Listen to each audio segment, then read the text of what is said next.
선물의 복음 두 번째 시간입니다. 은사는 상황 속에 숨겨져 있다라는 제목으로 하나님 말씀 증거하겠습니다. 지난주부터 하나님께서 주시는 선물, 은사, 성경에 표현되는 은사에 대해서 살피고 있습니다. 은사가 뭐라고 말씀드렸습니까? 달라고 하지 않았는데 하나님께서 그냥 주시는 거라고 했습니다. 은사는 분명히 각 사람에게 주어지고 또 그 각 사람에게 주어진 것은 하나님의 나라, 그리스도의 몸을 세운다, 또 성도에게 봉사한다, 분명한 목적을 가지고 우리에게 주어진 것이다 말씀을 드렸습니다. 문제는 각 사람에게 모두 주신다고 했는데 내가 받은 게 맞는지 내 은사를 발견해야 될 거 아닙니까? 못 찾고 죽으면 안 되겠죠. 발견해야 되고, 발견했으면 이게 도대체 하나님께서 주신 게 맞는지 검증해 봐야 되지 않겠습니까? 이게 혹시 내 생각에 사로잡힌 건 아닌지 분별해야 될 필요가 있다는 것입니다. 각 사람에게 주신 은사를 어떻게 발견하고 또 어떻게 하나님께서 주셨는지 검증할 수 있는지 살피는 시간 갖도록 하겠습니다. 세 가지로 나눠서 살피겠습니다. 첫째로 은사의 발견, 도대체 어떻게 발견하냐? 두 번째, 은사의 검증, 하나님께서 주신 건지 어떻게 아냐? 세 번째, 마지막 발견, 은사 주시고 이렇게 행하시는 일의 궁극적인 목적이 뭐냐? 마지막으로 뭘 발견하게 하시려는 것이냐? 세 가지로 나눠서 살피도록 하겠습니다. 첫째로 살필 것은 은사의 발견입니다. 오늘 본문 베드로 사도가 우리에게 조언하고 있는데, 하나님께서 내게 주신 은사, 내 도구를 어떻게 알 수 있는가? 우리가 서로가 봉사할 수 있는 기회 속에 하나님께서 내게 주신 그 은사가 무엇인지 발견할 수 있다. 베드로 사도가 이야기합니다. 10절 한번 보십시오. 각각 은사를 받은 대로 하나님의 여러 가지 은혜를 맡은 선한 청지기 같이 서로 봉사하라. 계속 띄워주십시오. 성경에서 이 은사를 말할 때마다 꼭 연결돼서 나오는 단어가 있는데 봉사하라입니다. 은사로 뭐 하라는 것인가? 봉사하라는 거예요. 그러니까 은사와 봉사를 언제나 연결시키고 있습니다. 그러면 자연스럽게 추론할 수 있는 거죠. 은사는 재능과 다르다 그랬습니다. 은사를 주신 것의 목적이 봉사하는 데에 있다면 우리의 삶에 지금 내가 받은 은사가 뭔지 모릅니다. 내가 지금 모르는 상태일 수 있습니다. 발견을 못했습니다. 그러면 그래도 괜찮다는 거예요. 하나님께서 내 은사를 어디서 발견하게 하시느냐? 서로 섬기는 상황, 서로 봉사하는 상황, 선한 청지기가 되는 상황에 가면 역으로 그 목적하신 그 위치, 그 상황 속에서 내 은사가 이거였구나, 하나님께서 내게 주신 선물이 이것이구나, 역으로 우리 은사를 발견할 수 있다는 것입니다. 그래서 성경에서 말하는 은사를 발견하는 원리를 오늘 한마디로 정리하면 오늘 제목과 같습니다. 은사는 상황 속에 숨겨져 있다는 거예요.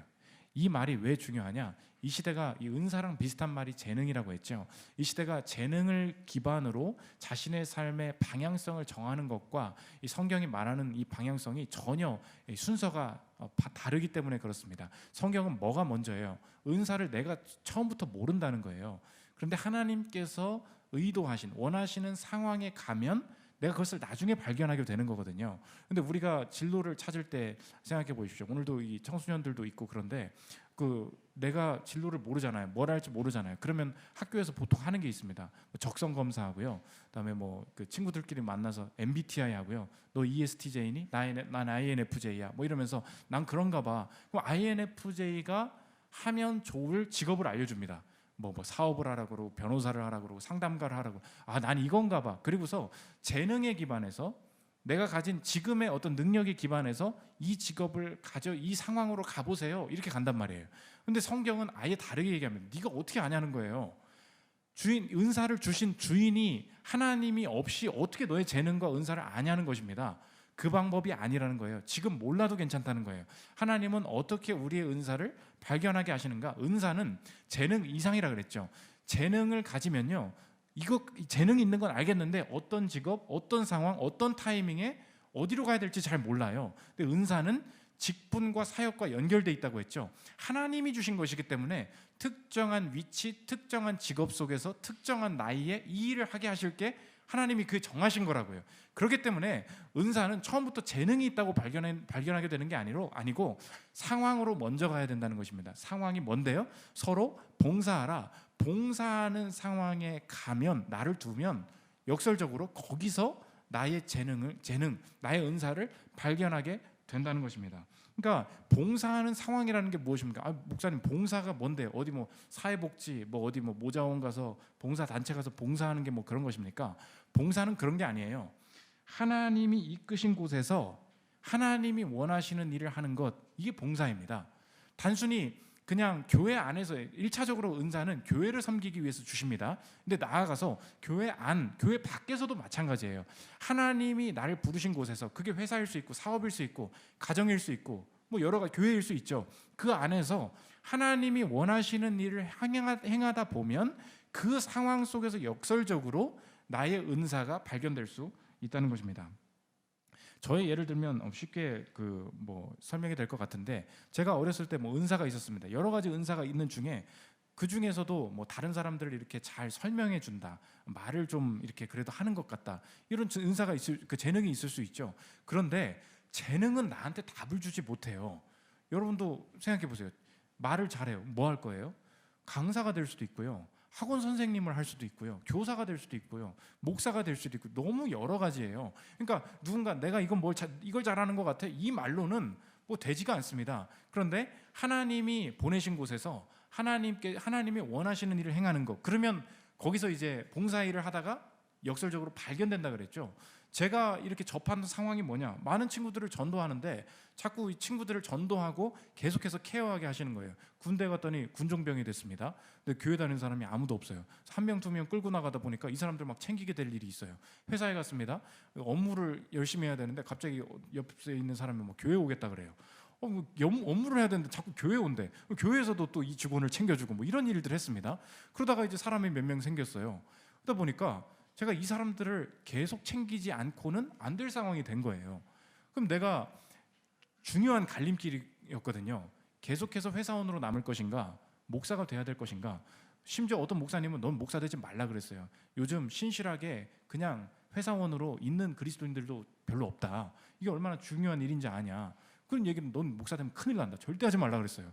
그런데 제 상황 속에서 하나님께서 이끌어 가시는 게 무엇인가, 하나님께서 도저히 내가 케어하지 않고는 안 될 사람들이 막 여기저기서 생기는 거예요. 그게 많지도 않았어요. 하나님께서 제게 주시는 확신이 그때 뭐냐, 상황적으로 내가 이 사람들을 계속 섬겨야 되겠다. 그러는 와중에 이제 주변 사람이 그럼 작게 개척을 해보면 어떻겠냐, 이런 제안이 온 거예요. 그러니까 재능만 있다고 되는 게 아니에요. 내가 성도를 섬기는 봉사하는 상황에 갔습니다. 갔더니 저는 처음부터 설교할 줄 몰랐어요.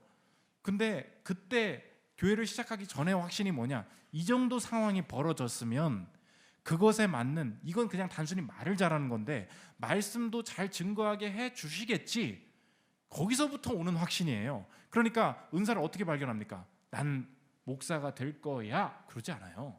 여러분도 마찬가지입니다. 큰 사업가가 될 거야, 그런 사람들은 사업가가 잘 못 돼요. 상황이 먼저예요. 하나님께서 이끌어 주시는 상황, 거기서 가서 봉사하는 일을 최선을 다하다 보니까 역설적으로 발견하게 하시는 일이라는 것입니다. 그래서 리차드 게핀이라는 조직신학 교수님이 계십니다. 세상과 다르게 하나님께서 주시는 은사를 찾는 것은 어떤 것, 내가 어떤 능력, 어떤 돈, 어떤 재능을 가지고 있냐, 띵에 집중하면 절대 못 찾는다. 방법은 반대다. 이 상황에서 찾아야 된다 이야기합니다. 한번 들어보십시오. 은사 파악의 방법은 영적으로 나의 것, 띵이 무엇이냐, 다른 신자들과 다른 나의 영적 특기, 나로 하여금 교회의 특수 분야에서 활동할 수 있게 하는 나의 특기가 무엇이냐는 식의 질문을 던지는 게 아니라는 거예요. 오히려 신약 전체는 그보다 훨씬 더 기능적, 펑셔널 내지 상황적, 시츄에이셔널적인 접근 방법을 제시해준다. 즉 이렇게 질문해야 한다. 잘 들어보십시오. 하나님께서 내게 허락하신 이 상황 속에서 말과 행동으로 다른 신자들을 섬길 수 있는 특수한 일에는 어떤 것이 있는가? 내가 봉사해야 할 구체적인 일은 무엇인가? 이 질문을 던져보고 거기에 대해 효과적으로 응답할 때 우리의 영적 은사를 발견하게 될 뿐만 아니라 실제로 사용할 수 있게 될 것이다. 허락하신 상황, 이 얘기를 합니다. 무슨 말이에요? 재능을 찾으면요, 저 먼 방향을 바라보게 됩니다. 야, 내가 말을 잘하는데, 야, 근데 나 학원 강사 되고 싶어. 나 변호사 되고 싶어. 아, 내가 거래 재능, 숫자에 재능이 있대. 아, 나 사업가 되고 싶고. 멀리서 얘기하죠. 세상에서 놓치게 만드는 게 뭔지 아십니까? 허락하신 상황을 놓치게 만들어요. 여러분이 오늘 이 첫 번째 대제에서 하나님 앞에서 회개해야 될 것이 무엇인가? 내가 재능 가지고, 내가 있는 것 가지고 성공해 봐야지, 내 인생 잘 살아봐야지 하면서 놓치고 있는 허락하신 상황이 있습니다. 아유 내 집안에 들어가기 싫어 죽겠어. 아주 그냥 부모가 나 짜증나게만 만들고 그냥 이런 얘기 막 하고 있는 거 아닙니까? 내게 허락하신 상황이 아유 교회 뭐 가봐야 뭐해 막 사람도 없고 요새 코로나라 집에서 그냥 예배나 드리는 게 온라인으로 드리는 게 낫지 뭐 별것도 아니에요. 허락하신 상황은 없어요. 아이고 그냥 이거 월급만 받아야지. 어디 뭐 편한 부서 없나 이런 얘기만 하고 있습니다.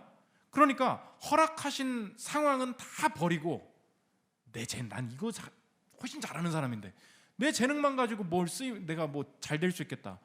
방향이 이 시대의 문화의 목소리에 여러분이 다 오염된 것입니다. 하나님께서 은사를 찾을 수 있는 방향이 뭐라고요?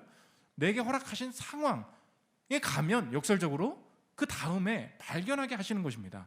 재능 가지고 안 됩니다. 하나님께서 지금 허락하신 상황 속에 봉사의 일, 내가 하나님께서 원하시는 일 행할 때 그 다음에 내 은사를 발견할 수 있다는 거예요. 두 번째로 살필 것은 은사의 검증입니다. 목사님 그러면 내가 뭐 이렇게 하다 보니까 이거 내가 잘하는 것 같은데 이렇게 내가 좀 이렇게 마음에 생기는 게 있습니다. 이런 일 해보면 어떨까? 이게 하나님께서 주신 마음인지 어떻게 압니까? 검증을 좀 잘해야 될 거 아닙니까?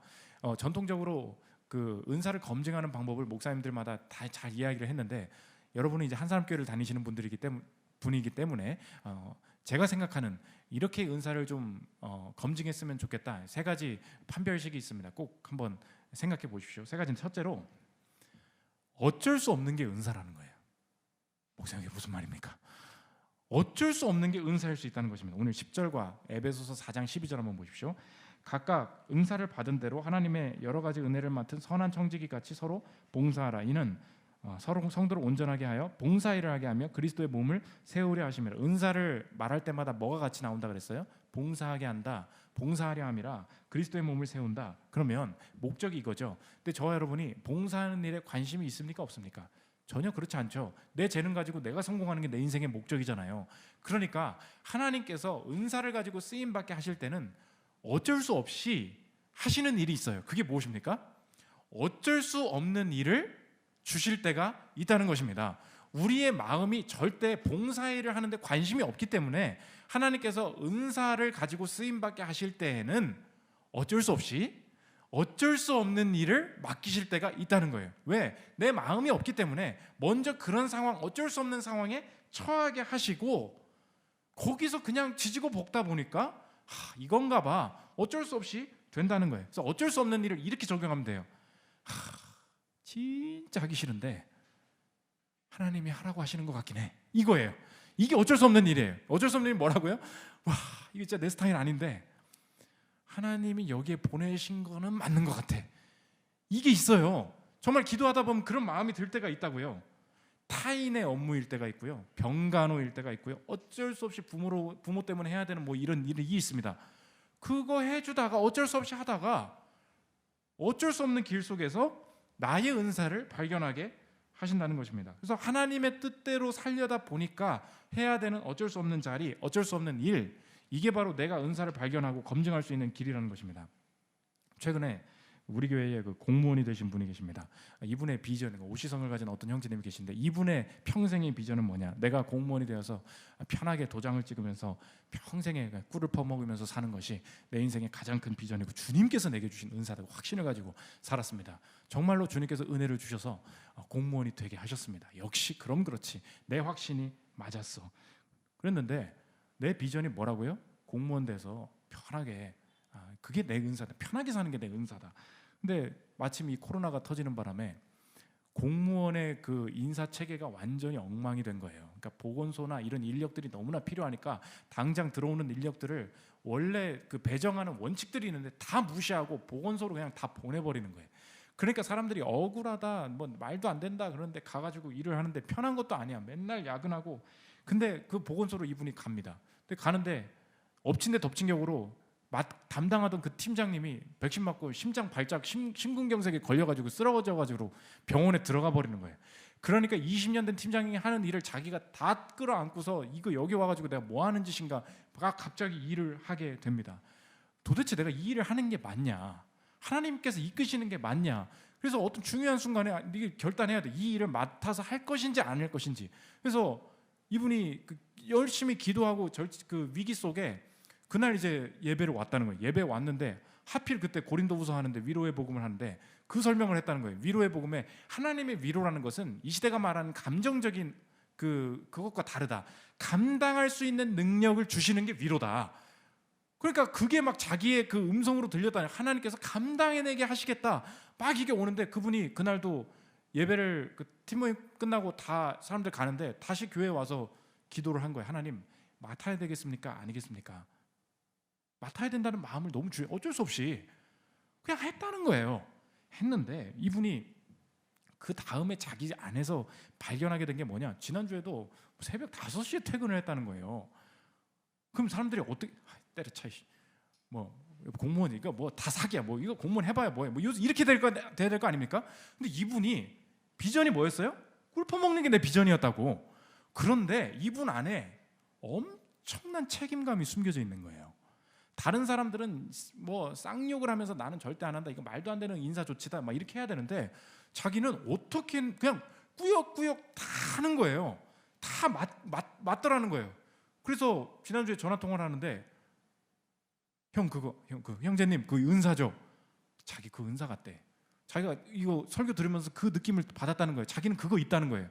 근데 깨달은 게 뭐냐? 여러분이 질문할 수 있죠. 아니 목사님 그러면 은사대로 쓰임 받는데 저렇게 고생을 해서 되겠습니까? 은사가 그런 거예요. 은사를 가졌다고 해서요 남들보다 편하게 사는 게 아닙니다. 은사를 가졌다고 해서 남들보다 높은 지위에 가게 되는 거 아닙니다. 그런데 은사대로 쓰임 받는다는 확신이 들 때가 있어요. 언제나 이렇게 사는 거 아닌데 지금 엄청 힘든 상황인데 내가 이렇게 감당해내게 나는 엄청난 이 책임감의 이 은사가 있어요. 그거 하는 거예요. 남들은 야 너 저기 나 나쁜 포지션 가지고 그 고생하고 있네. 불쌍해. 이렇게 얘기를 하는데 자기 안에는 확신이 있는 거예요. 내가 이 공무원이 돼서 이 일을 하는데 남들은 그렇게 얘기하는데 이거 내 은사야. 은사대로 하나님께서 이끄시는 건데 여기서 이 일을 하면 하나님께서 온전하게 하나님께서 원하시는 방향으로 이끄실 거야라는 확신이 같이 있다는 것입니다. 그게 은사예요. 여러분이 은사대로 쓰임 받습니까? 그럼 남들보다 험한 일 할 수도 있어요. 남들은 이해 못하는 일도 합니다. 근데 그 길 가게 돼요. 어쩔 수 없는 일이 있어요. 거기서 하나님이 이끄신다. 그 확신을 갖게 된다는 것입니다. 두 번째, 어쩔 수 없는 게 은사고 필요, 남들의 필요를 채우는 게 은사라는 것입니다.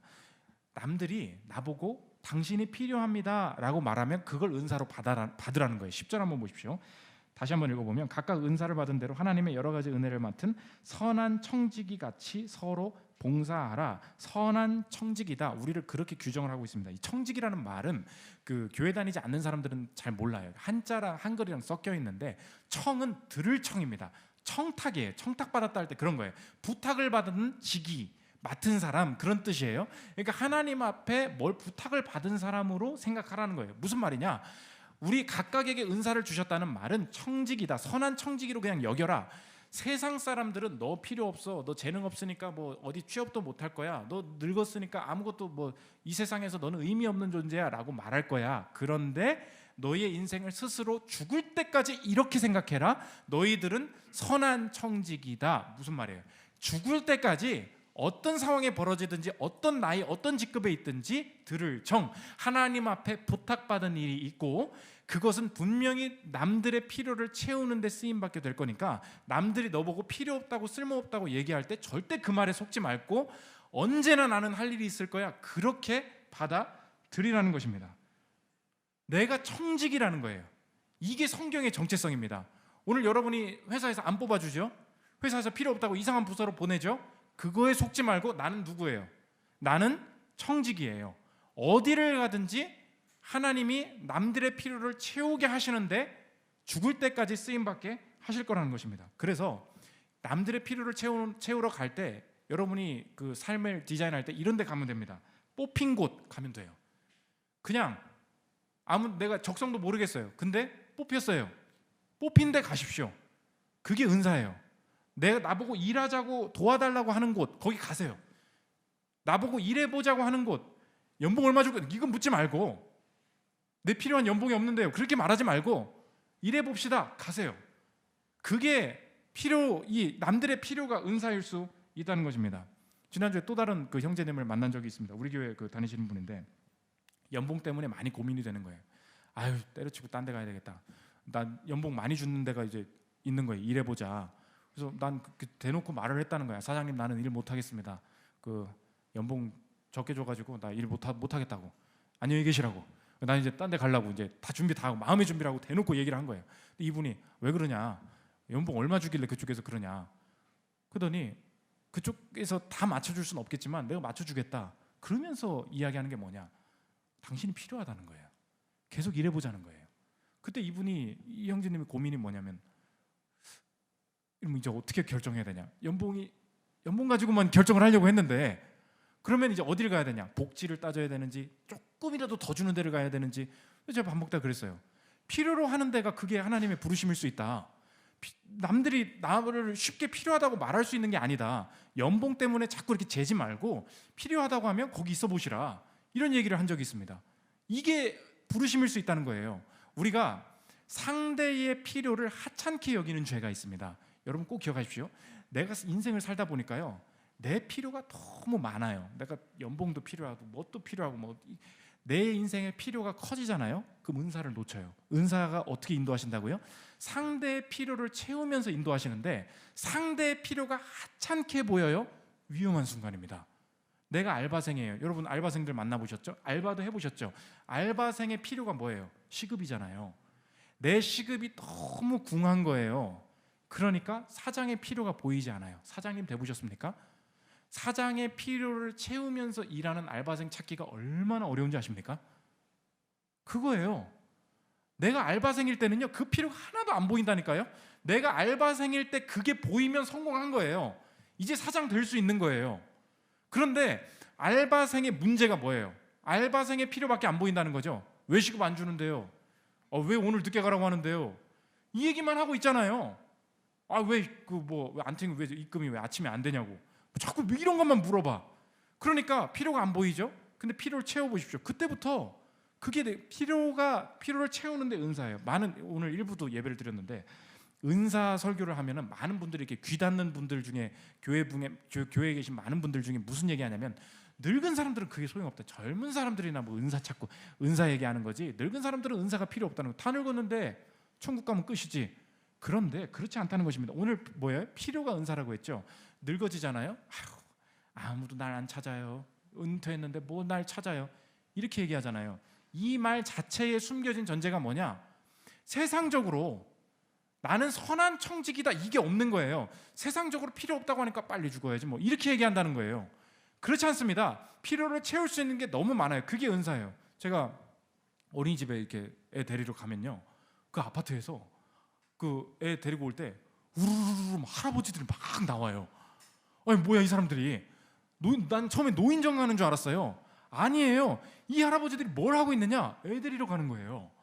정말 자기가 걷기도 어려우시지 않을까? 저 집에서 쉬셔야 될 것 같은데 라고 느껴지는 그런 분들이요, 자녀 돕겠다고, 내가 그거 한번 챙겨보겠다고. 할머니가 아니에요 여러분. 할아버지들이 두 부류의 할아버지가 있어요. 장기 두고 바둑 두면서 저기서 담배 피고 계신 할아버지 무리가 15명이 모여 있어요. 성현동 아파트. 그 아파트에 그렇게 모여 있고, 그 아파트 어린이집에 우르르르 막 나오는 할아버지들의 무리가 또 다른 무리가 있어요. 뭐예요? 필요 없다고? 노인이 필요 없다고? 웃기고 있네. 누가 그러냐는 거예요. 제가 거기서 미래를 봤어요. 야, 저거구나. 저거 굉장히 성공적으로 바람직하다. 남의 필요를 하찮게 여기고 있구나. 그러니까 어르신들 보면 여러분의 부모님에게도 말씀하십시오. 어른 나이가 먹을수록 시골로 내려가면 안 돼요. 나이가 먹을수록 도시에 살아야 된다고. 왜 그렇습니까? 시골 가면 어떻게 돼요? 남들이 내 필요를 채워주러 명절에 시골로 내려가야 되는 거잖아요. 그 구조 자체가 뭐예요? 내가 필요를 체험받으러 남들이 방문을 하는 거잖아요. 그게 노인의 마인드라고요. 성경은 뭐라고 말해요? 무슨 노인도 선한 청직이라는 거예요. 그럼 선한 청직이면 어떻게 해야 돼요?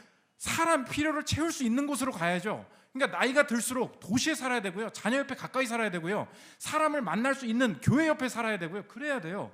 왜 그렇습니까? 내가 선한 청지기 때문에 그렇다는 거예요. 그 자신감 어디서 나오냐? 성경에서 나온다는 거예요. 오늘 여러분 속지 마십시오. 사장님이 나보고 필요 없대요. 딴 데 가요. 필요한 곳에 가라고. 나 필요 없어? 괜찮아. 필요한 데 갈게. 그렇게 하라고요. 그러면 쓰임 받을 수 있다는 거. 제가 말해볼게요. 필요한 거, 너무 작은 거. 회사에서 업무 진행 상황 먼저 보고하기. 그 사장님은 그래요. 저 직원이 일을 하고 있는 건지 안 하고 있는 건.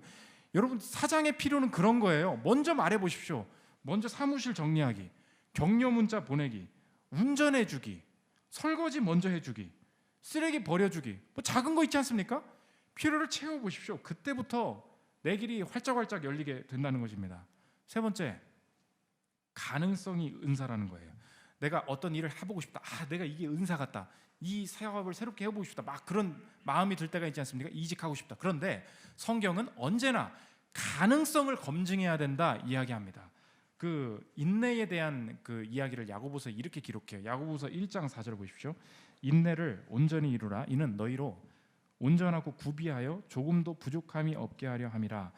하나님의 최종적인 목적은 구비된다, 온전해진다, 부족함 없이 일을 하게 만든다. 그 선행 작업이 뭐냐? 인내다. 참는 거죠. 근데 인내 속에 가능성을 봐야 된다. 이게 성경적인 마인드라는 것입니다. 그래서 여러분의 은사를 가지고 쓰임 받을 때 가능성이 열리는지 검증해야 됩니다. 내 안의 가능성이 있고요, 내 밖에서 열리는 가능성이 있는데, 이 가능성을 검증하지 않고 내 인간적으로 먼저 일을 행할 때 은사가 아니라 내 재능만 가지고 일을 그르칠 수 있다는 거예요. 존 뉴턴이라는 그 목사님이 계십니다. 이분이 뭐 아시죠? 나 같은 죄인 살리신 그 노래를 만들지 않았습니까? 노예선의 선장이기도 했고, 험하게 살다가 이제 목회로 그 회심하고 목회를 하다 보니까 자신의 어려웠던 그 죄를 너무 잘 알다 보니까 많은 성도들이 이 존 뉴턴한테 저의 이 상황 좀 도와주십시오 많이 한 거예요. 그러니까 너무 이분이 그 조언을 잘해줘서, 예전에는 이메일이 없잖아요. 편지로 주고받은 게 많이 있습니다. 그래서 존 뉴턴 서한집이라고 이제 있는데, 그 안에서 어떤 성도님이 이제 물어본 거예요. 제가 그 목사님, 제가 목사가 되고 싶습니다. 근데 하나님이 저를 부르신 게 맞는지, 제가 제 인생에 그 목사가 될 가능성이 있는지가 너무 궁금합니다. 그랬더니 이제 이분이 편지로 답을 한 거예요. 당신 안의 가능성과 당신 밖의 가능성이 열리고 있는지를 모두 검증을 해야 합니다. 이렇게 이야기합니다. 한번 들어보십시오. 내 안의 가능성부터 먼저 봐야 된다는 거예요. 그런데 이 재능들은 때를 따라 적절히 나타나야 합니다. 이 재능들이 갑작스럽게 튀어나오리라고 기대해서는 안 되고, 다만 점진적으로 적절하게 나타나야 합니다. 당신은 젊고 아직 시간이 많습니다. 따라서 아직까지는 당신이 과연 이런 재능들을 이미 소유하고 있느냐 하는 질문을 제기할 필요는 없다고 봅니다. 당신의 소망이 확고하고 성실한 기도 생활을 계속해 나가면서 주님께 그런 재능들을 달라고 요구하면 됩니다. 지금 재능이 없어도 좋다는 거예요. 그런데 적절한 때에 나타나야 됩니다. 점진적으로 나타나야 됩니다. 내 안의 가능성을 검증하는 시간이 분명히 필요하다는 거예요. 그러니까 갑자기 아무 일도 안 하고 있다가 나 사업하고 싶어요. 목사님, 될 것 같아요. 주님이 답을 주셨대. 그 노답이에요. 노답.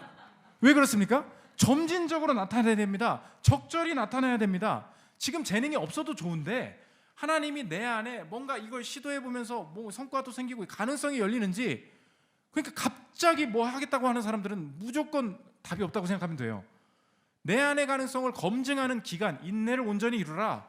이거를 함부로 넘어서서 내가 속도를 앞서 나가면 은사가 아니라 세상이 말하는 재능만을 가지고 가능성을 보면서 잘못 결정할 수 있다는 것입니다. 게다가 이 존 뉴턴이 뭐라 하냐, 안에 있는 재능만 있다고 되는 게 아닙니다. 은사는 재능과 달라요. 하나님이 은사를 주도하시는 것이기 때문에 섭리적으로 이 재능과 관련된 장소, 시간, 이 역사가 밖으로도 열리는지 가능성을 봐야 됩니다. 이어서 들어보십시오. 부르심의 여부를 확인하려면 하나님의 섭리를 통해 방법, 시간, 장소, 실제로 일을 시작하는 과정에서 무리 없이 길이 잘 열리는가를 살펴봐야 합니다. 주님께서 무리 없이 길을 열어주실 때까지 성급하게 당신이 먼저 앞에 나서서는 안 됩니다. 처음에 붙잡은 것을 너무 급박하게 실행에 옮기려는 시도는 지양되어야 합니다. 나 말 잘하는 것 같아요, 목사. 나 설교 잘하는 것 같아요. 나 목사 될래요. 재능만 가지고 되는 세계가 아니라는 거예요. 은사가 뭐라고요? 하나님이 주셨다면 하나님이 그 재능을 활용하셔서 직분과 사역을 맡게 하시면서 열어가실 하나님의 장소와 시간이 있다는 거예요. 그런데 여러분이 하나님을 무시하잖아요. 근데 하나님이 주신 재능은 있단 말이에요. 재능은 있는데 하나님과 교제하지 않으면 어떤 일이 벌어지느냐? 넌 뭘 잘하니? 저 되게 말 잘해요. 저 되게 투자에 재능이 있어요. 저 되게 사업 잘해요. 공부 잘해요. 그래서 이거 할 거예요. 근데 계속 길이 안 열려. 그러니까 답답한 거예요. 뭘 놓친 것입니까? 밖의 가능성을 누가 여는데요? 하나님이 여는데 내가 뭐가 문제냐는 거예요. 그러니까 하나님과 떨어져서 내 재능만 생각할 수 있다는 것입니다. 현실적으로 얘기할 때 저와 현수 강도사님이 잘 아는 투자자분 한 분이 계십니다. 김정태 대표님이라고, 여러분 그 책 알죠? 스토리가 스펙을 이긴다. 그 책 쓰신 분, 만나서 교제도 하고 그런 적이 있어요. 그분이 요즘 이제 많은 투자건에 이제 투자를 하는데 자기가 투자하는 중요한 원칙 하나가 있다는 거예요. 이 사업이 될까? 가능성이 있을까를 볼 때 어떻게 가능성을 확인하냐? 자기가 원칙이 있다. 그게 뭐냐? 지금 사업이 시작되기 전에 이미 거래가 일어나고 있으면 가능성이 있다는 거예요. 그러니까 간판도 없어요. 내가 상호명도 없어요. 사업자 등록증도 없어요. 그런데 이미 이루어지고 있는 게 있다는 거예요. 벌써 이 사람한테 와서 누가 돈 주고 사가겠대. 5만 원, 10만 원 누가 막 사요. 그리고 그게 막 벌어져요. 그러면 그 가능성이라는 거예요. 내가 아직 문을 안 열었는데 파스타를 먹어보라 했더니 맛있어. 그럼 가능성이 있는 거예요. 그런데 어떤 사람이 사업복을 가져 50장이 있어. 막 논리의 결함이 하나도 없어요.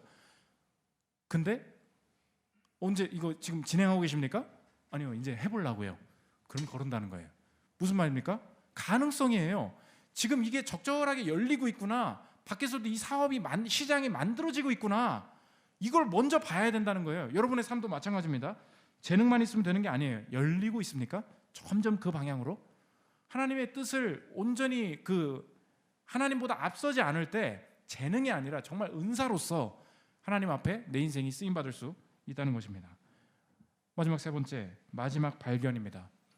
도대체 목사님, 이 은사를 찾아나가면서 하나님께서 원하시는 우리의 삶에 원하시는 그 목적이 뭡니까? 왜 은사를 이렇게 찾게 만드시고 막 행해 나가시고 합니까? 은사를 통해서 하나님이 궁극적으로 하나님 만나기를 원하신다는 거예요. 은사를 가지고 쓰임 받았던 사람이 있습니다. 어쩔 수 없이 인생 살았던 사람이 있어요. 베드로가 할 게 없어요. 내 인생 뭐 하고 살지 보니까 옆에 보니까 갈릴리 바다가 있네. 아버지도 주변 친척이 다 어부야. 내가 여기 태어났는데 어떻게 해요? 고기 잡아야지. 물고기 잡았습니다. 그리고 물고기 잡으니까 사가는 사람도 있으니까 필요로도 채우고 가능성 많이 벌면 많이 벌 수도 있겠다. 막 어부를 하고 있는데 갑자기 예수님이 너 저기 깊은 데 가서 그물 던져봐라 얘기하십니다. 누가복음 5장 4절 보십시오. 말씀을 마치시고 시몬에게 이르시되 깊은 데로 가서 그물을 내려 고기를 잡으라. 시몬이 대답하여 이르되 선생님, 우리들이 밤이 새도록 수고하였을 때 잡은 것이 없지만은 말씀에 의지하여 내가 그물을 내리리다 하고 그렇게 하니 고기를 잡은 것이 심이 많아 그물이 찢어지는지라. 자신의 재능을 가지고 하나님을 떠나서 내가 이 재능을 가지고 가능성을 한번 봐야지 열심히 고기를 잡았던 베드로에게 예수님이 찾아오셔서 깊은 데 가서 던져봐라 그랬더니 이 깊은 곳에서 물고기를 엄청나게 잡았어요.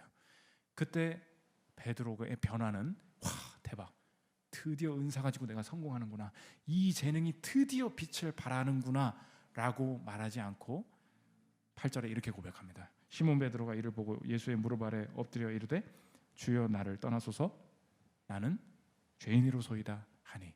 베드로가 발견한 게 뭐였어요? 153마리의 물고기를 발견한 게 아니고 은사를 주신 분이 누구니? 은사를 가지고 활용하기를 원하시는 분이 누구니? 내 인생의 주인이 되시는 분이 누구니? 내가 그거 잊고 있었구나. 적절한 재능과 적절한 상황을 열어주시고 부어주시고 고기를 몰아주시는 분도 예수님이신데 내가 이 주님을 잊고 재능 하나 가지고 어떻게 요거 가능성 보고 성공할 수 있을까 아둥바둥 살았던 내 삶 속에 찾아오셔서 너의 힘대로 되지 않고 너는 은사대로 내 앞에 주인 되신 하나님 앞에 엎드릴 때 쓰임받을 수 있다. 그거 깨달으니까 주님 고기 좀 어떻게 좀 더 벌게 해주십시오라는 말이 아니고 주여 나는 죄인이로소이다 나를 떠나소서. 하나님 만나고 이 다음에 나오는 게 뭐예요? 내가 너를 사람 낚는 어부 되게 하겠다. 은사가 있는데, 이 재능이 있는데 재능이 은사가 되어서 쓰임받지 않습니까? 여러분의 삶을 걸어갈 때도 마찬가지예요. 여러분의 삶에 오늘 말이 안 되죠. 어쩔 수 없는 거? 남의 필요를 채우라고? 가능성을 기다리라고? 이런 데고 어떻게 하나님 내가 이끄실 걸 확신할 수 있습니까? 확신할 수 있어요. 깊은 데로 가서 그물을 내려라 라고 말씀하시고, 예수님이 이 말씀을 하신 이후에 예수님이 직접 하나님께서 자신에게 주신 어쩔 수 없는 길을 걸어가십니다. 예수님이 자신의 인생을 던져서 깊은 데에 가서 그물을 던지셨어요. 예수님이 가신 깊은 곳은 어디십니까? 죽음의 깊은 곳이죠. 지옥의 깊은 곳이죠. 십자가의 깊은 곳이죠. 나는 어쩔 수 없이 주님께서 이곳으로 가라고 하시는 것 같아서 깊은 데로 가서 그물을 던져라, 베드로에게만 말씀하실 뿐만이 아니라 이것이 하나님께서 주신 삶의 원리다. 깊은 데로 가서 자신의 인생에 그물을 던졌을 때 고기가 심이 많아 찢어지는 자라. 그 고기는 누구입니까? 그게 물고기예요? 그게 굴비예요? 그게 고등어입니까? 그게 우리잖아요. 내가 그 깊은 곳에서 주님 앞에 잡힌 거 아닙니까? 여러분 십자가 앞에서 그 깊은 곳에서 그 죽음의 구렁텅이에서 여러분 잡히셨습니까? 주님께 잡힌받은 인생이라면, 영생을 소유한 인생이라면 그 몸을 찢어서 주시는 그 선물이 내게 이미 부어지고 있으니 내 인생의 나머지 삶도 확신할 수 있겠습니다. 주님, 재능만 가지고 있다 보니까 불평뿐이었습니다. 왜 더 주시지 않았나? 왜 내가 원하는 가능성을 열어주시지 않으시나? 이 불평 가지고 살고 있었는데 재능이 아니라 은사라면 어쩔 수 없는 곳에서도, 그 깊은 곳에서 원하시는 대로 남의 필요를 채우면서 가능성을 기다리면서 주님께서 원하시는 방법으로 내 재능을 활용하려고 할 때, 남들은 성공하지 않았다고, 남들은 힘든 일을 하고 있다고, 남들은 어려운 부서 가서 고생하고 있다고 말할지 모르지만 그 은사대로 내가 찢기어서 주님께 드리기를 원하고, 분명히 이 길 속에서 내 인생도 은사대로 쓰임받으리라 확신합니다. 주님, 내 인생을 사용하여 주옵소서 고백할 수 있다는 것입니다. 여러분, 재능의 세계관에서 벗어나서, 재능으로는 답을 절대 찾을 수 없습니다. 하나님께서 주신 상황 속에서 언제나 봉사의 일을 먼저 행함으로 내 은사를 발견하고 하나님 앞에 영광 돌리는 저 여러분들 되시기를 기도합니다. 우리 전능하신 나의 주 하나님 찬양하고 기도하는 시간 들어가겠습니다.